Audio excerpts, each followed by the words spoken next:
The path of Dharma lies not in conquest, but in peace. Seek refuge in wisdom. चलिए बात करते हैं ऐसे शासक की जो पहले अपनी क्रूरता के लिए जाना गया और फिर शांति का प्रतीक बन गया, अशोक महान।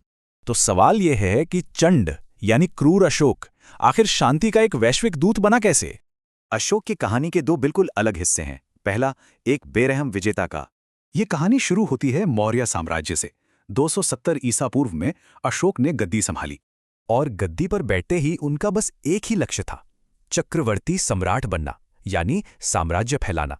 इसी चाहत का नतीजा था इतिहास का एक सबसे भयानक युद्ध, कलिंग का युद्ध।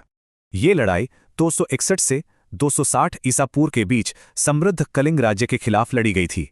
सोचिए, इस जंग में सीधे तौर पर 1 लाख से ज्यादा सैनिक मारे गए थे और इतना ही नहीं, करीब 1.5 लाख लोग विस्थापित यानी बेघर हो गए। इस भारी तबाही को देखकर अशोक को जीत की खुशी नहीं बल्कि गहरा अफसोस हुआ।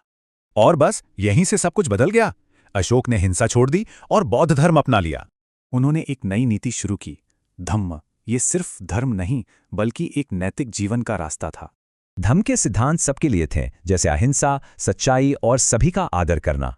अपने इस नए विचार को फैलाने के लिए 240 ईसा पूर्व में उन्होंने तीसरी बौद्ध संगीति बुलाई।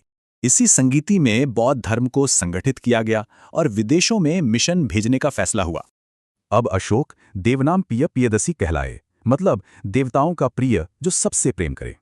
अपने संदेश को अमर बनाने के लिए अशोक ने पत्थर के स्तंभों और स्तूपों का निर्माण करवाया।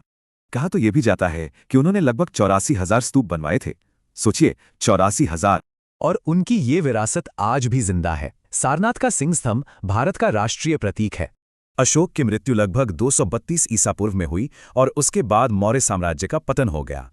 लेकिन इतिहास में, जैसा H.G. वेल्स ने कहा, अशोक का नाम एक सितारे की तरह चमकता है।